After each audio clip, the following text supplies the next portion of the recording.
Hello students, शम्य academy में आप सभी का बहुत बहुत स्वागत है। मैं नीरज सिंह आप सबके लिए आज लेकर आया हूँ क्लास 11th मैथमेटिक्स का पहला चैप्टर समुच्चय। जी हाँ स्टूडेंट, समुच्चय यानी कि सेट्स, जो कि आज के समय में, वर्तमान समय में मैथमेटिक्स का एक अहम पार्ट बन चुका है। समुच्चय का वर्तमान समय में इतना ज़्यादा उपयोग है, इसलिए इसे आपके सिलेबस में सम्मिलित किया गया है। चाहे वो सीरीज का अध्ययन करने के लिए हो, चाहे लिमिट्स एंड कंटिन्यूटी का अध्ययन करने के लिए हो, या फिर प्रोबेबिलिटी यानी प्रायिकता का अध्ययन में भी समुच्चय का बहुत ज़्यादा ही उपयोग है। इसलिए क्लास 11 के पहले चैप्टर में हम लोग आज चर्चा करने वाले हैं समुच्चय, जिसका कि उद्गम या जिसके प्रणेता आप कह सकते हैं जर्मनी के जॉर्ज कैंटर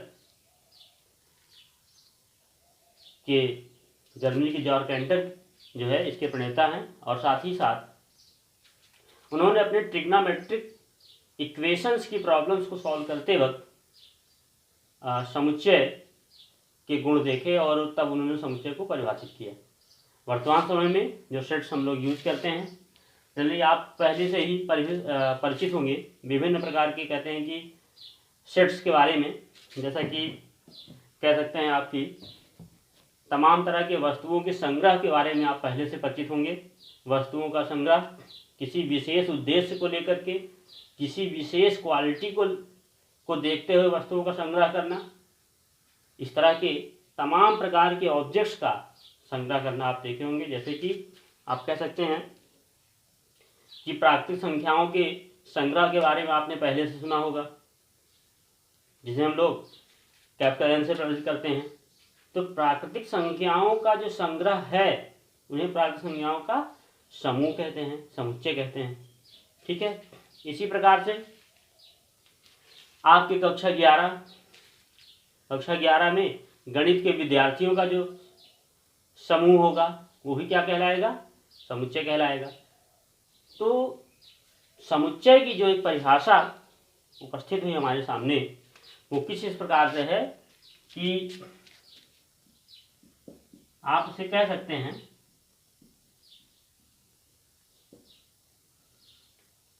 वस्तुओं के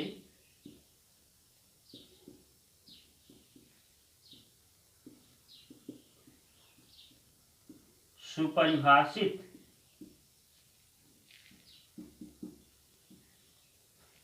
संग्रह को ही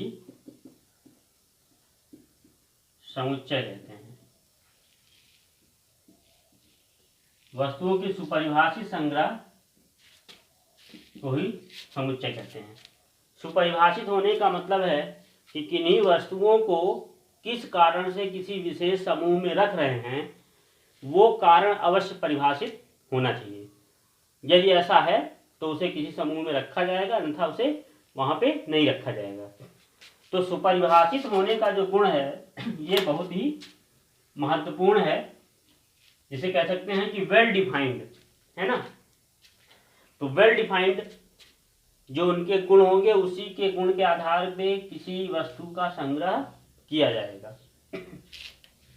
अब जैसे अभी हमने एक उदाहरण की बात की, वो उदाहरण ये था कि कक्षा 11 के गणित के छात्रों का संग्रह, यानी कि कक्षा 11 के गणित के छात्रों का संग्रह, कक्षा 11 में जितने छात्र गणित पढ़ते हैं उनका संग्रह, यानी कि किसी वस्तु को, किसी व्यक्ति को, किसी छात्र को इस ग्रुप में रखा जाए न रखा जाए, वो इस बात से डिफाइंड होगा कि पहली बात तो कक्षा 11 का छात्र हो, दूसरा वो क्या पढ़ता हो, गणित विषय पढ़ता हो, तभी उस व्यक्ति को, उस स्टूडेंट को उस ग्रुप में रखा जाएगा। तो यहाँ पे परिभाषित हो रहा है। ठीक है, यानी कि यहाँ पे समुच्चय का गुण जो है वो परिभाषित हो पा रहा है। और आप कह सकते हैं वही प्रथम 10 प्राकृतिक संख्याओं का समुच्चय। संख्याओं का संग्रह, प्रथम 10 प्राकृतिक संख्याओं का संग्रह। ये भी आप कह सकते हैं कि एक प्रकार से समुच्चय को समुच्चय कहलाएगा इनका संग्रह, क्योंकि प्रथम 10 प्राकृतिक संख्याएं, एक तो संख्या कितनी है 10 है और प्राकृतिक संख्याएं, तो उस संख्याओं में यानी इस समूह में वही रखे जाएंगे जो प्राकृतिक संख्याएं होंगी। ठीक है, चलिए इसके अलावा देखते हैं कुछ और एग्जाम्पल, जैसे कि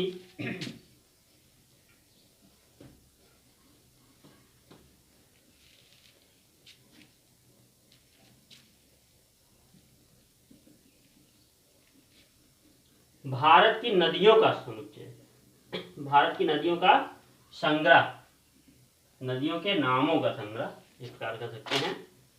तो उसमें वही लिखे जाएंगे, ऐसी नदियों के नाम लिखे जाएंगे जो भारत में बहती होंगी, जो भारत में होंगी।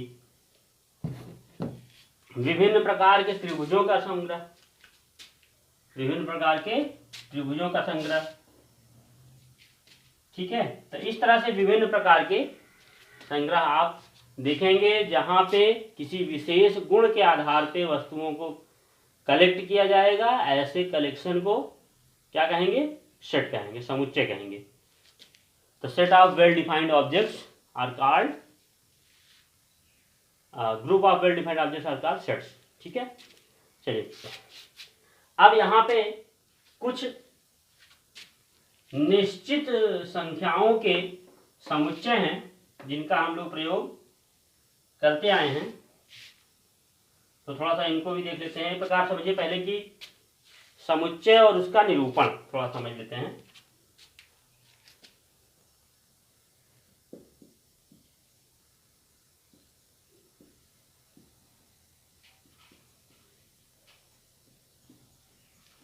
उनका निरूपण,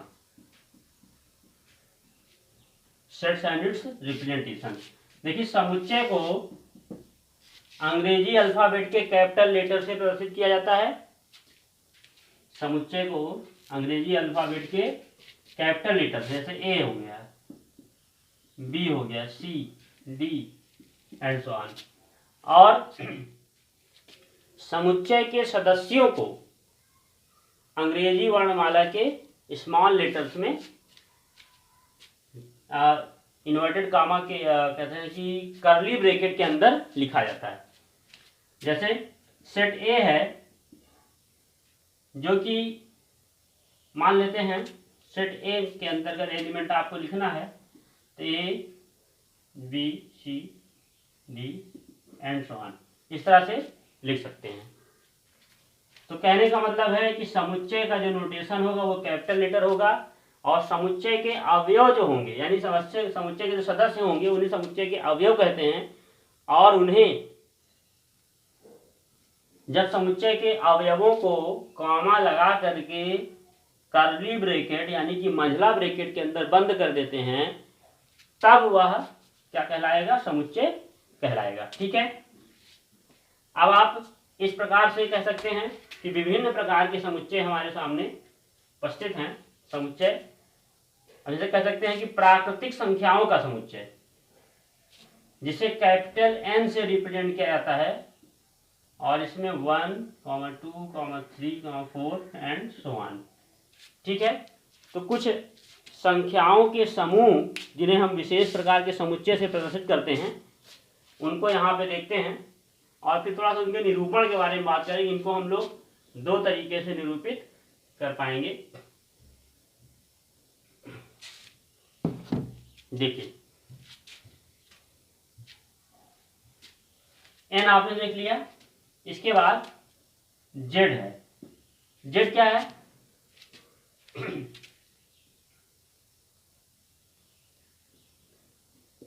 पूर्णांकों का समुच्चय, पूर्णांकों का समुच्चय। उसके बाद क्यू, परिमेय संख्याओं का समुच्चय, क्यू से रिप्रेजेंट करते हैं परिमेय संख्याओं का समुच्चय। और फिर आर, कैपिटल आर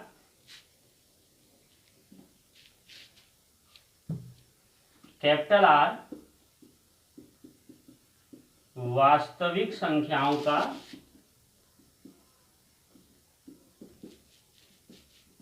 समुच्चय। और फिर जेड प्लस है धन पूर्णांकों का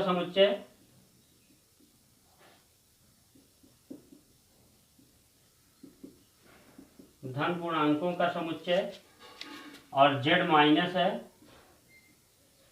ऋण पूर्णांकों का समुच्चय,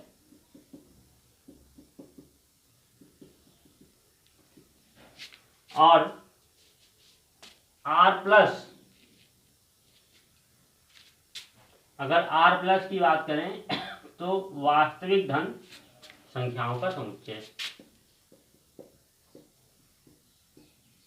वास्तविक धन संख्याओं का समुच्चय।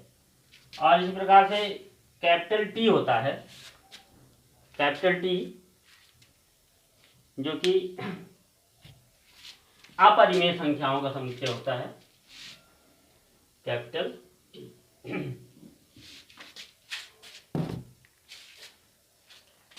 टी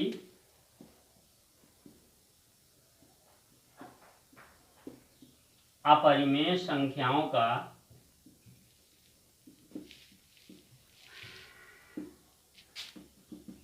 समुच्चय। ठीक है, अब देखिए होगा क्या, अब एक सेट ले लेते हैं, उसके द्वारा हम इसको परिभाषित करते हैं और चीजों को।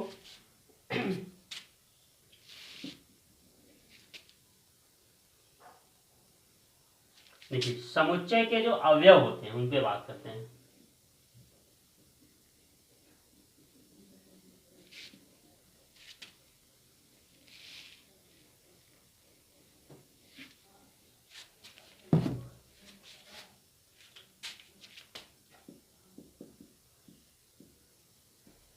समुच्चय के अवयव,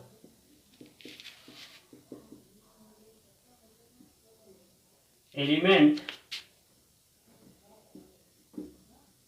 ऑफ अ सेट। तो समुच्चय के अवयव, समुच्चय के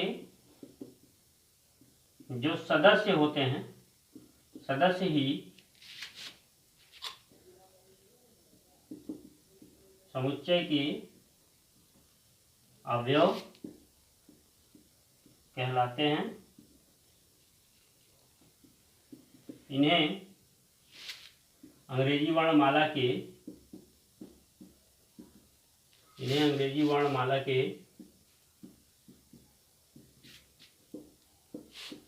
स्मॉल लेटर द्वारा प्रदर्शित करते हैं। इन्हें अंग्रेजी वर्णमाला के स्मॉल लेटर्स द्वारा प्रदर्शित करते हैं। ठीक है, अब देखिए इसके बाद अब एक सेट लेते हैं और कैसे जानेंगे उसका अवयव कौन सा है। जैसे मान लीजिए सेट हमारे पास है ए, इसमें 1 2 3 4 5 6 एलिमेंट्स हैं। ये किन संख्याओं का समुच्चय है? प्राकृतिक संख्याओं का समुच्चय है, जो कि 7 से छोटी है। 7 से छोटी परिमेय संख्याओं का, अरे प्राकृतिक संख्याओं का समुच्चय। ठीक है, देखिए इसके अवयव कौन कौन से हैं। इसके अवयव 1 है, 2 इसका अवयव है, 3 है, 4 है, 5 है, 6 है। और इसको लिखना चाहें तो ऐसे लिख सकते हैं 1 बिलोंग्स टू, इसको कहते हैं बिलोंग्स टू ए, यानी 1 किससे संबंधित है? सेट ए से। इसको पढ़ते हैं 1 बिलोंग्स टू ए, या एक समुच्चय ए से संबंधित है,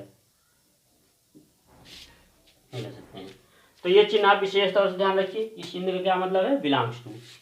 और एक चीज और है, जैसे 7 इसमें नहीं है, तो ऐसे जैसे 7 डज नॉट बिलोंग्स टू ए, यानी कि 7 समुच्चय ए से संबंधित नहीं है। तो नहीं है के लिए सीधे इसको कट लगाएंगे, तो ये दोनों सिंबल्स आप विशेष तौर से याद रखेंगे। ठीक है, चलिए इसके बाद अब देखेंगे समुच्चय निर्माण की विधियां।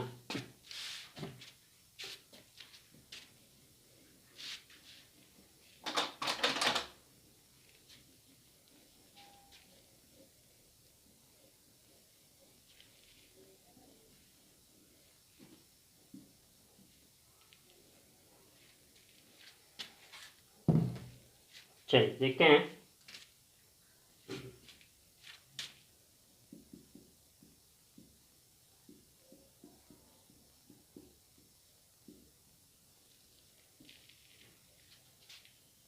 निर्माण या समुच्चय निरूपण कर सकते हैं आप इसको।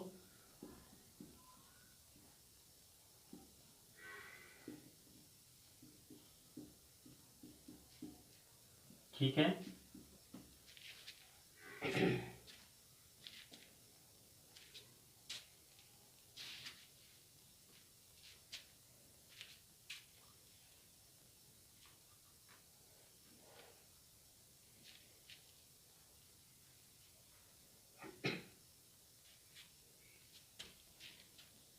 देखिए एक तो है पहला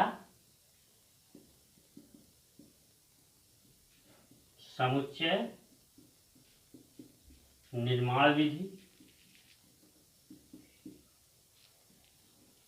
देखिए इसमें हम क्या करते हैं कि समुच्चय के अवयवों को नहीं लिखते हैं, बल्कि समुच्चय के गुण को वहां पे प्रदर्शित करते हैं, समुच्चय को उसके गुण द्वारा प्रदर्शित करते हैं। जैसे मान लेते हैं कि यहाँ पे प्राकृतिक संख्या समुच्चय n है, इसको इस प्रकार लिखेंगे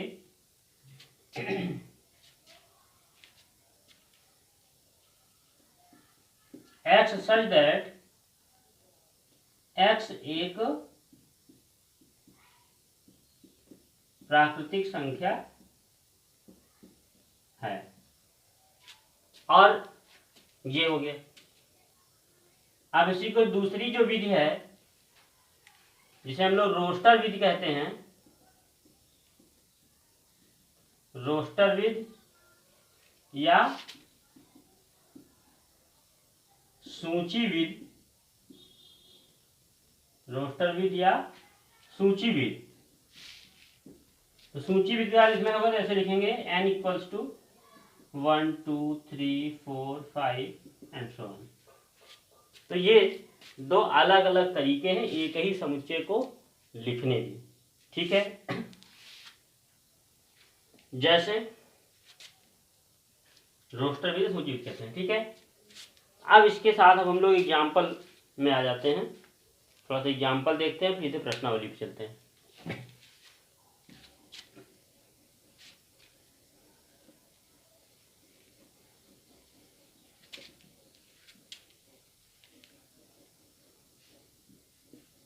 चलिए एक एग्जाम्पल देखते हैं। एग्जाम्पल नंबर 1 जो कि कह रहा है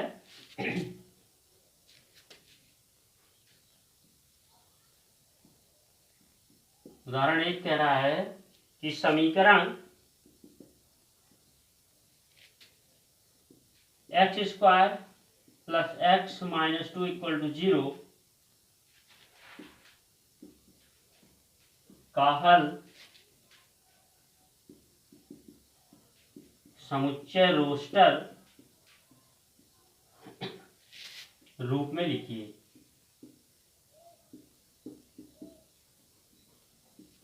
कह रहा है पहले इसको हल करिए, फिर इसका जो हल है उसको समुच्चय रोस्टर के रूप में लिखिए। अब देखिए इसका जो एग्जाम्पल आपको ये सॉल्यूशन दिया, जो इक्वेशन दिया हुआ है यहाँ पे, वो x square plus x minus 2 equal to 0। तो ये इसको आप लिख सकते हैं x square plus 2x minus 2 equal to 0। Factor कर लेंगे, यहाँ से x कॉमन लेने पे x प्लस 2 और यहाँ से -1 कॉमन लेने पर x प्लस 2। तो x माइनस 1 और x प्लस 2, यानी इसका जो हल होगा वो हो जाएगी x इक्वल टू 1 और -2। तो इसका जो हल लिखेंगे सॉल्यूशन s इक्वल टू 1, -2।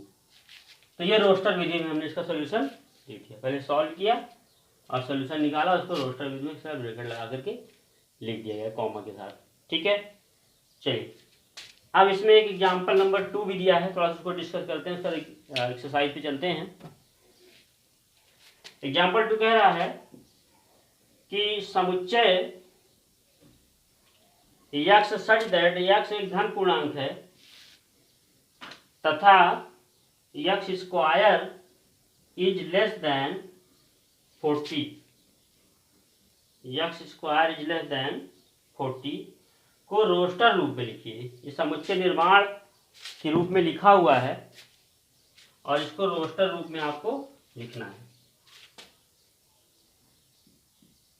उदाहरण नंबर 2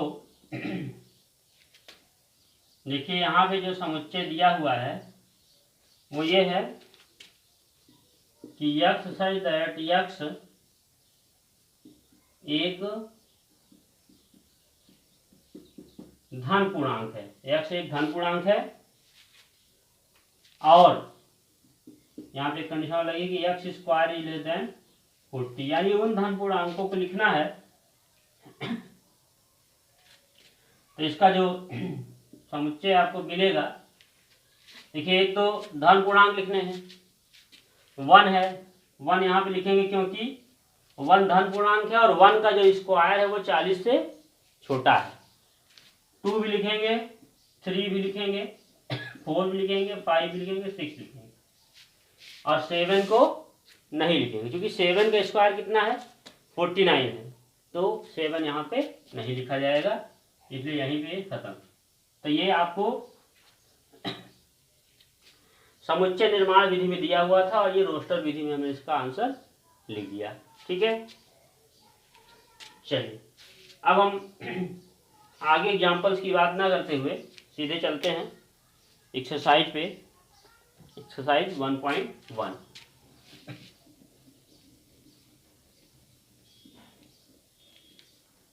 चलिए देखते हैं पहला क्वेश्चन।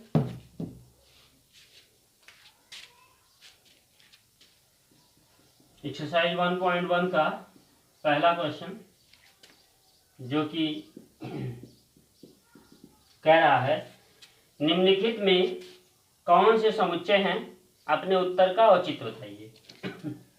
बस बताना है आपको कि ये समुच्चय है कि नहीं। अब कह रहा है कि जे अक्षर से प्रारंभ होने वाले महीनों के नाम। जे अक्षर से प्रारंभ होने वाले महीनों के नाम। ठीक है, तो जे अक्षर से प्रारंभ होने वाले महीनों के नाम, भाई यहां पे हम केवल उन्हीं महीनों का नाम लिखेंगे जो अक्षर से प्रारंभ हो। तो समुच्चय का जो गुण है वो परिभाषित है, स्पष्ट है, इसलिए यह एक समुच्चय है। तो इसमें क्या लिखेंगे भाई, हाँ समुच्चय है। ठीक है, और कुछ आप करना नहीं। इसी तरह दूसरा क्वेश्चन कह रहा है कि भारत के 10 सबसे अधिक प्रतिभाशाली लेखकों का संग्रह। दूसरे वाले में एक वर्ड पकड़ में आया,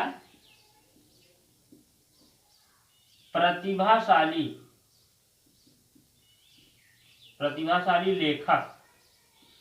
अब देखिए प्रतिभाशाली होने के लिए कौन प्रतिभाशाली लेखक है या नहीं है, उसके लिए कोई सर्वमान्य मानदंड हमारे पास नहीं है, इसलिए यहां पे प्रतिभाशाली शब्द परिभाषित नहीं हो पाएगा।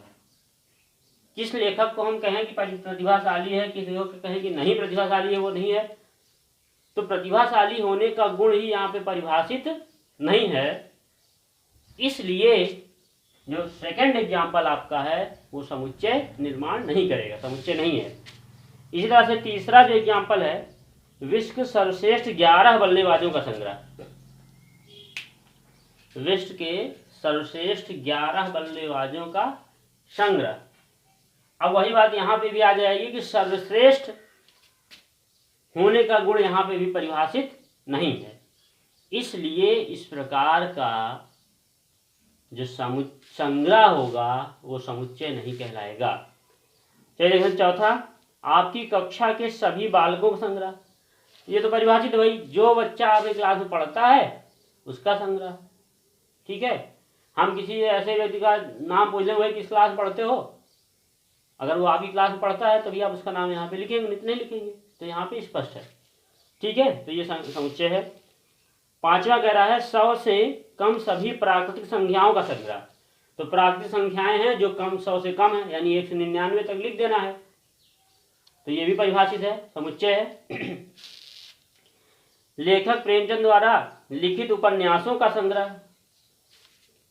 कोई भी उपन्यास कब किसी ग्रुप में रखा जाएगा, जब वो लेखक प्रेमचंद द्वारा लिखा हो, तो यह भी गुण परिभाषित है। अगर उनका लिखा, उनके द्वारा रचित या लिखित उपन्यास नहीं है तो उसको उस ग्रुप में नहीं रखेंगे, इसलिए यह भी क्या है, समुच्चय है। इसके बाद सभी सम पूर्णांकों का संग्रह। सम पूर्णांक, वही पूर्णांक लिखे जाएंगे जो सम हो, तो सम पूर्णांक का संग्रह, ये भी समुच्चय है। इस अध्याय में आने वाले प्रश्नों का संग्रह। आपका जो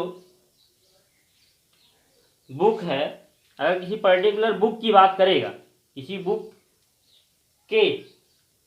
के सभी प्रश्नों का संग्रह, किसी बुक के किसी अध्याय में सभी प्रश्नों का संग्रह, तब तो परिभाषित होगा। ठीक है, लेकिन समुच्चय, हाँ समुच्चय, चाहे समुच्चय शब्द का हो, किसी मतलब हम लोग समुच्चय पढ़ रहे हैं, तो अगर समुच्चय चैप्टर के सभी प्रश्नों का संग्रह अगर करेंगे तो वो भी परिभाषित होगा, समुच्चय कहलाएगा। विश्व के सबसे अधिक खतरनाक जानवरों का संग्रह। वही चीज है, यहाँ पे खतरनाक होने का गुण परिभाषित नहीं है। किस जानवर को आप खतरनाक कहेंगे, किसको खतरनाक नहीं कहेंगे, ये चीज स्पष्ट रूप से कह पाना संभव नहीं है, इसलिए ये समुच्चय नहीं होगा। चलिए क्वेश्चन नंबर 2 की डिस्कस करेंगे। क्वेश्चन नंबर 2 जो आपको दिया हुआ है, यहाँ पे एक समुच्चय दिया हुआ है ए, जिसमें 1 से लेकर के 6 तक के एलिमेंट्स हैं, और उसके आधार पर रिक्त स्थान भरना है। क्वेश्चन नंबर 2 इसमें यही कह रहा है, यहाँ पे जो सेट दिया, पहले सेट लिख लेते हैं। सेट ए दिया हुआ है और उसके एलिमेंट्स हैं कौन से, 1 2 3 4 5 6, और कुछ क्वेश्चंस दिए हैं 5 डैश डैश ए, फिर सेकेंड दिया हुआ है 8 डैश डैश ए,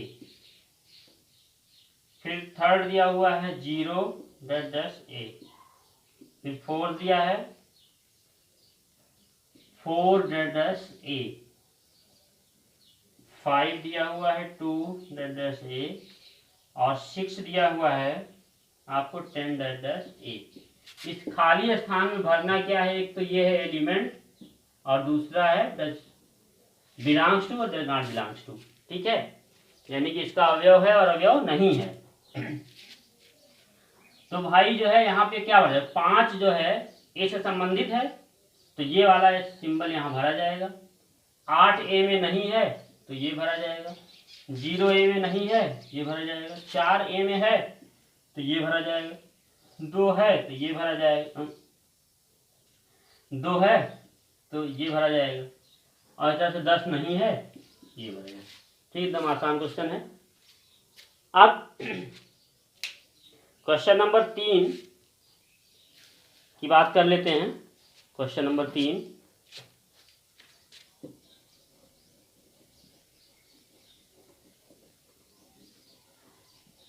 देखिए क्वेश्चन नंबर 3 कह रहा है कि निम्नलिखित पूर्णांकों को, निम्नलिखित समुच्चयों को रोस्टर रूप में लिखिए। तो समुच्चय यहाँ पे दिया हुआ है, उसको रोस्टर रूप में आपको लिखना है। तो जैसे क्वेश्चन नंबर 3 है, 3 का पहला, इसको इसमें देखिए एक क्वेश्चन है, पहला दिया है ए यक्स सच दैट यक्स एक पूर्णांक है और -3 is less than x and x is less than 7, तो इसको समुच्चय, ये समुच्चय निर्माण में दिया हुआ है, आपको रोस्टर रूप में लिखना है, सूची विधि में लिखना है। तो भाई यहाँ पे पूर्णांक लिखेंगे, और कैसे पूर्णांक लिखेंगे? जो -3 से बड़े हों और 7 से छोटे हों। तो क्या लिखेंगे भाई? -2 लिखेंगे, -1 लिखेंगे, 0 लिखेंगे, 1 2 3 4 5 6, बस यहाँ पे लिखेंगे। ठीक है। अब इसी तरह से एक क्वेश्चन इसमें बी नंबर भी दिया हुआ है। एक क्वेश्चन और देख लेते हैं, फिर चलते हैं नेक्स्ट क्वेश्चन पे। बी नंबर दिया हुआ है कि x सच दैट x संख्या 6 से कम एक प्राकृतिक संख्या है। संख्या 6 से कम एक प्राकृतिक संख्या है। भाई संख्या 6 से कम लिखना है, पर प्राकृतिक संख्या भी होनी चाहिए। तो प्राकृतिक संख्या है तो 1 से शुरू होती हैं, तो 1 लिखेंगे, 2 3 4 एंड 5, 6 से कम। ठीक है। चलिए क्वेश्चन नंबर 4 की बात करेंगे। इसमें और क्वेश्चन दिया हुआ है, उसको आप करिएगा। क्वेश्चन नंबर 4 की बात करें, निम्नलिखित समुच्चयों को व्यक्त कीजिए। अब जो है रोस्टर रूप में दिया हुआ है चौथे क्वेश्चन में, उसको समुच्चय निर्माण रूप में आपको व्यक्त करना है। रोस्टर रूप में दिया है, समुच्चय निर्माण के रूप में व्यक्त करना है। चलिए देख लेते हैं। क्वेश्चन नंबर 4 का फर्स्ट दिया हुआ है, देखिए यहाँ पे जो दिया है समुच्चय, वो 3 6 9 और 12। एक प्रकार से ध्यान दें, 12 है क्या होता है? 12। ये 3 के मल्टीपल लिखे हो, 3 के पहले 4 गुणज हैं। इसको लिख सकते हैं ऐसे, x सच दैट x संख्या 3 के पहले 4 गुणज हैं।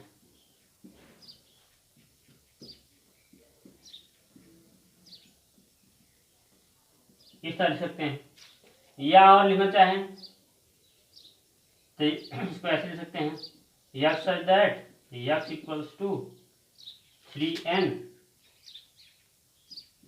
जहां n इक्वल्स टू 1 2 3 4, ऐसे लिख सकते हैं।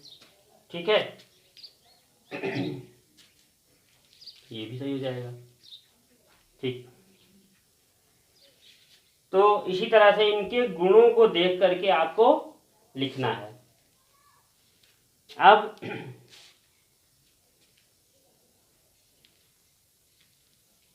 इस तरह से में दिया हुआ है।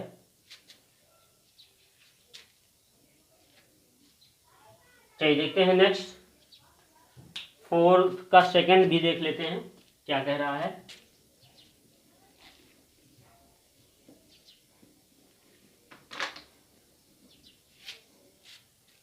देखिए 4 की सेकंड में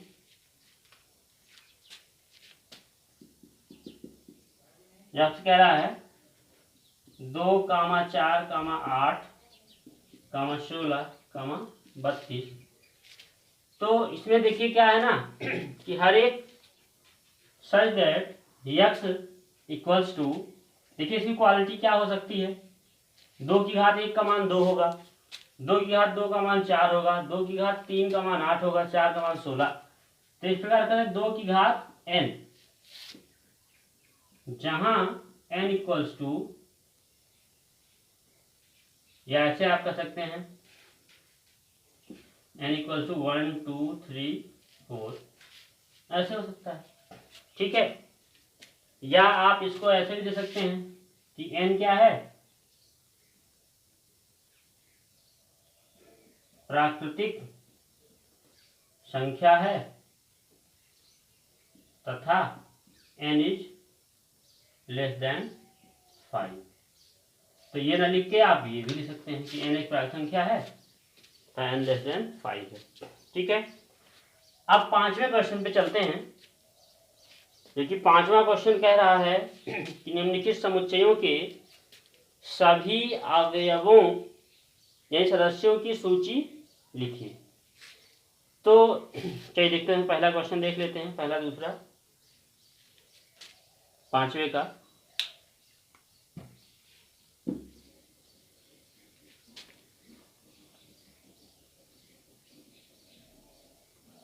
चलिए इसमें 5वां क्वेश्चन है, कह रहा है कि a equals to x such that x एक विषम प्राकृतिक संख्या है। x एक विषम प्राकृतिक संख्या है। तो इसको लिखना है आपको, इसके सदस्यों को लिखना है। कारण इनके समुच्चयों के सभी अवयव यानी सदस्यों की सूची को सूचीबद्ध कीजिए। वही यानी कि इसको आपको रोस्टर विधि में लिखना है। तो एक विषम प्राकृत संख्या भाई है ना, तो कहां शुरू करेंगे 1 3 5 7 एंड सो ऑन, बस। ठीक है, इसी तरह से दूसरा जो इसमें क्वेश्चन है वो कह रहा है कि b equals to x such that x एक पूर्णांक है, x एक पूर्णांक है और जो x है वो -1/2 से बड़ा है, 9/2 से छोटा है। तो भाई -1/2 से जो बड़ा पूर्णांक होगा वो क्या होगा 0,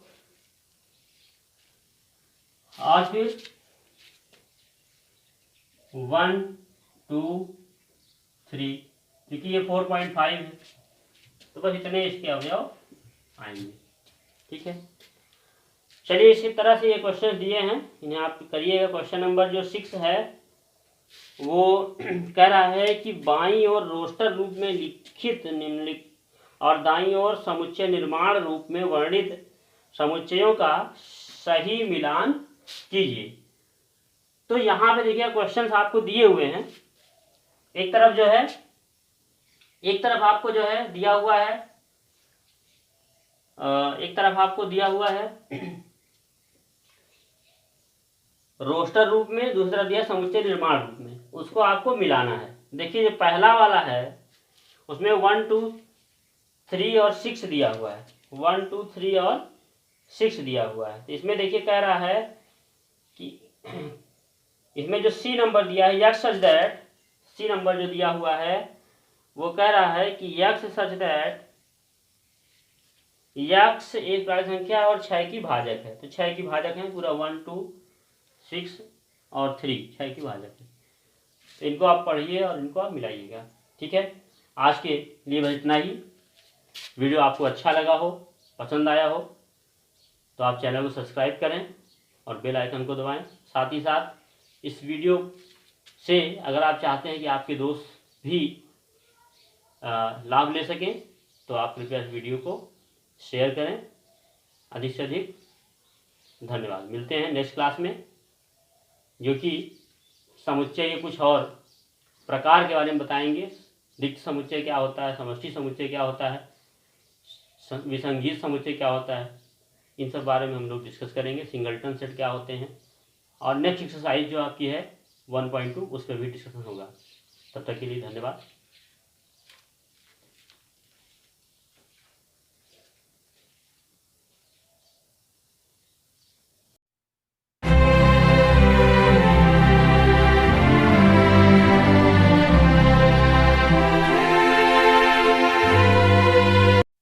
दोस्तों अगर आप हमारे चैनल पर नए हैं तो हमारे चैनल को सब्सक्राइब करें और साथ ही साथ बेल आइकन को दबाना न भूलिए।